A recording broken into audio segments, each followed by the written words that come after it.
So I was sitting at home working on my long anticipated video on Oceania when I received the terrible news of the Queen's passing. So I decided to dedicate this video to her as a tribute to the late Queen. I would also love to hear from you guys. If any of you have any video ideas concerning the Queen, let me know in the comments and I'll be sure to prepare the best videos I see as soon as possible. So Queen Elizabeth II, a woman whose name is so synonymous with royalty that if you go anywhere in the world and say the phrase, the Queen, everybody pictures her in their minds. Words cannot describe just how significant the Queen was, not just to the people of the UK, but to the millions and possibly billions of people around the world. My father was born a British subject within British Nigeria, back when Queen Elizabeth II was Queen of Nigeria. That should tell you just how much of a long and remarkable life this woman has lived. A life whose ups and downs we are going to explore in this video. Queen Elizabeth II was born on the 21st of April 1926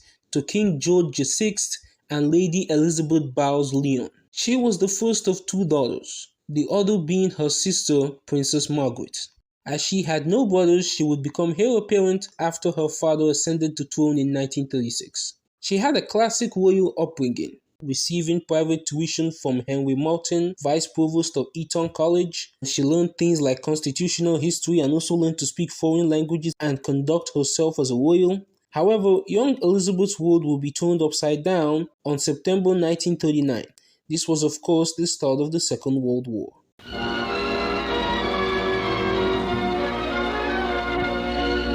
This was the Great Fire in the City of London, almost to be compared with the Fire of London in 1666. Pictures that looked like hell on earth. As German Luftwaffe squadrons were bombing London to smithereens, it was suggested to her mother that they evacuate England and seek out refuge in Canada, of which her mother apparently replied, "The children won't go without me. I won't leave without the king, and the king will never leave." So they stayed.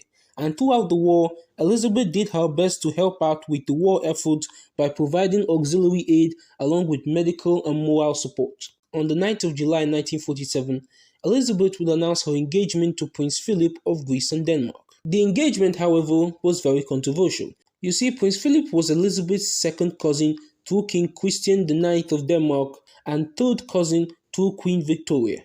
But this was not actually what caused the controversy. You see, Prince Philip was not particularly wealthy. He was born in Greece and his family was exiled from Greece when he was only 18 months old. He was also not a Protestant but a Greek Orthodox. But Prince Philip would decide to remedy this by renouncing his Greek and Danish titles, officially took on the surname of his mother's British family, and converted to Anglicanism.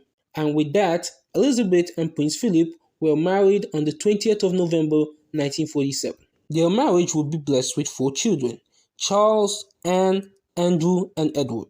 By 1951, however, her father's health had begun to heavily decline, and Elizabeth frequently had to fill in for him at various events, like on October 1951 when she visited the President of the United States, Harry S. Truman, or the next year when she and her husband went to Kenya. And it was on this visit to Kenya on the 6th of February 1952 that she received news of her father's death, meaning that she was now officially Queen Elizabeth II.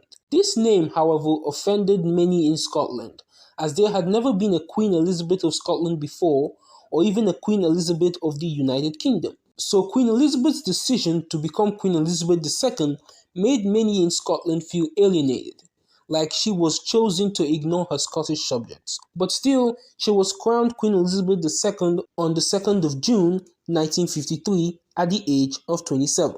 When the Queen took over control of the UK, she inherited the vast British Empire, an area of land about 20% of the entire world. However, her reign would also see the rise in the calls for decolonization and the end to British rule in many parts of the empire, a movement that she went along with and did not really do anything to oppose and actually supported many times. This mid-20th century is Africa's. This decade is the decade of African independence. Forward then to independence. To independence now. Tomorrow, the United States of Africa. Her long reign, however, would see a couple of mishaps. First of all, her inability to pick a popular prime minister after the previous one had resigned. For instance, after the events of the 1956 Suez Crisis, British Prime Minister Sir Anthony Eden would resign from office. It fell to the Queen to pick a new Prime Minister, and after a couple of consultations, she picked Harold Macmillan to be the next Prime Minister.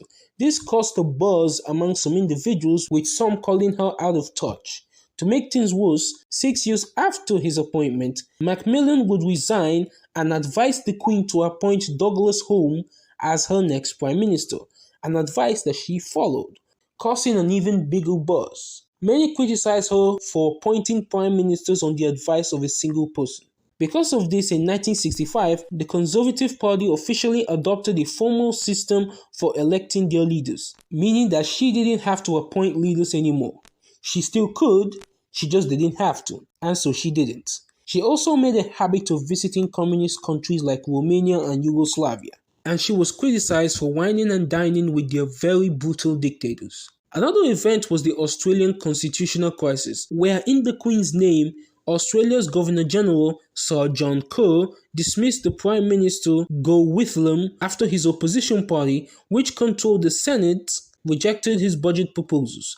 The Speaker of the House, Gordon Scholes, which was a member of his party which held majority in the House, appealed to the Queen to reverse the Governor-General's decision, but she refused, saying that she did not want to interfere in Australian politics, which is really not something that the Queen of Australia should be saying, especially since the entire crisis was caused because the Governor-General did something in her name. And this caused a lot of anger in the hearts of many Australians, with many calling for Australia to officially declare independence and remove the Queen as the head of state.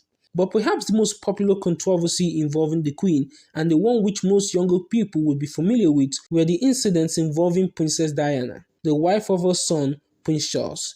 Their marriage, right from the very start, was very rocky to say the least, with both of them publicly throwing shade at each other, having affairs, with Charles neglecting Diana. This led to them getting divorced in 1996. However, just a year later, Diana was killed in a car crash in France. Due to the suspicious nature of the accident, theories began to emerge that claimed the Queen had a hand in Princess Diana's death. This was further exacerbated when the Queen refused to make any public statements about her death until the day before Diana's funeral. Despite her shortcomings as she was only human, the Queen was truly an inspiration. She set the standards for what a modern constitutional monarch should be. Never expressing unnecessary political opinions, she was a deeply religious woman who tried her best to support her people in any way that she could. She was a diplomatic powerhouse, being the first British monarch to visit many countries like Russia, Yugoslavia, New Zealand, Australia, and so on. The Queen was also a patron of more than 600 charities and helped raise over $1.4 billion during her reign.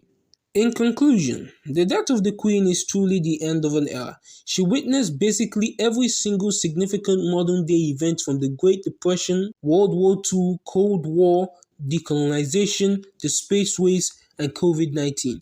Her legacy is one that is long in reach, filled with some lows but very, very high highs.